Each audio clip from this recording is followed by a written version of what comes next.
Everyone welcome back commerce विद्यार्थी। मैं हूं दीपक शर्मा। आज की इस वीडियो के अंदर हम लोग बात करने वाले हैं सर वर्ल्ड ट्रेड ऑर्गेनाइजेशन के बारे में।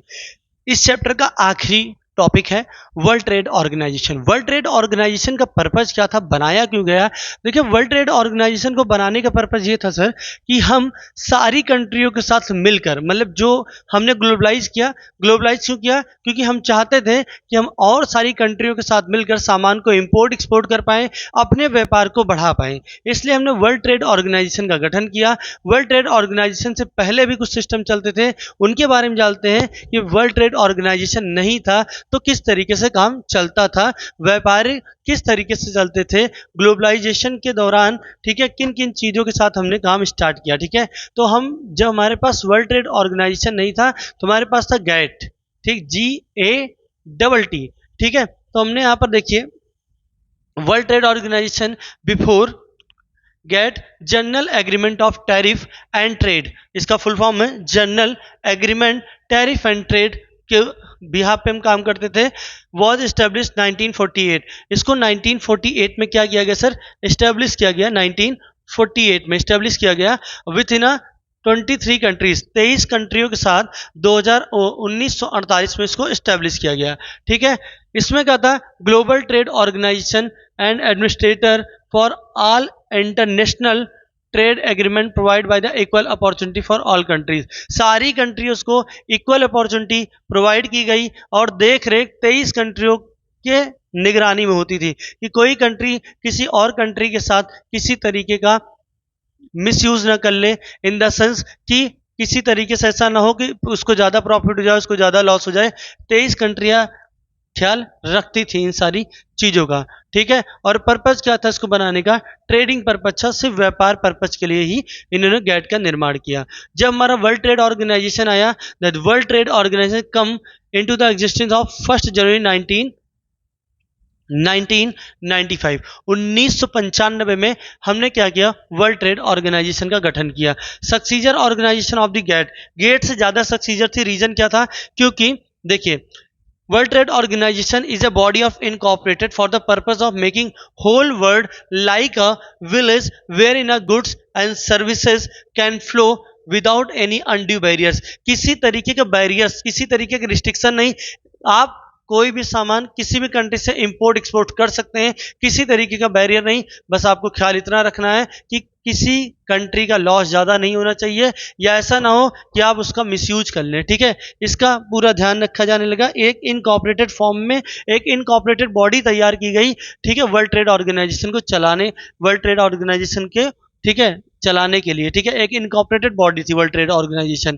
ठीक, services can flow without any undue barriers, किसी तरीके का बैरियर नहीं। ठीक है, इक्वल अपॉर्चुनिटी के साथ ही यहाँ पर भी काम हो रहा। The headquarter of World trade Organization is Geneva. Geneva में इसका हेडक्वार्टर है। ठीक, स्विट्जरलैंड, गेनवा। ठीक है, वहां पर हेडक्वार्टर है। ठीक है, और करंट में वर्ल्ड ट्रेड ऑर्गेनाइजेशन के अंदर 164 मेंबर्स हैं, मतलब 164 कंट्रियां इसकी मेंबर हैं। 23 कंट्रियां ऑब्जर्वर गवर्नमेंट है। अगर किसी तरीके का मिसयूज होता है, किसी भी तरीके की प्रॉब्लम आती है वर्ल्ड ट्रेड ऑर्गेनाइजेशन के अंदर, तो ये 23 कंट्रियां मिलकर क्या करती हैं? जो ऑब्जर्वर होती है वो डिसाइड करती हैं किस कंट्री की गलती है, क्या है, किस तरीके के एक्शन लेने हैं। ठीक है, वर्ल्ड ट्रेड ऑर्गेनाइजेशन के अंदर आप कोई स्कैम नहीं कर सकते हैं, क्योंकि यहाँ पर 164 कंट्रियां काम कर रही हैं। अगर आप स्कैम करेंगे, आपका लाइसेंस WTO रद्द कर देगा या आपको इस मेंबरशिप से बाहर कर देगा। ठीक है, ये काम कर सकता है वर्ल्ड ट्रेड ऑर्गेनाइजेशन हमारा। ठीक है, ठीक, वर्ल्ड ट्रेड ऑर्गेनाइजेशन। ठीक है, रोल क्या? वर्ल्ड ट्रेड ऑर्गेनाइजेशन का फंक्शन क्या है? मेन फंक्शन इसका था facilitate for the international trade. हमको फैसिलिटी किस चीज़ की चाहिए था सर? International trade. हमारा व्यवसाय जो एक कंट्री से दूसरी कंट्री हम सामान को इंपोर्ट को एक्सपोर्ट कर सके ज़्यादा से ज़्यादा, इसलिए हमको इंटरनेशनल फैसिलिटी की रिक्वायरमेंट थी। ठीक है, हमको फैसिलिटी प्रोवाइड हुई वर्ल्ड ट्रेड ऑर्गेनाइजेशन के द्वारा।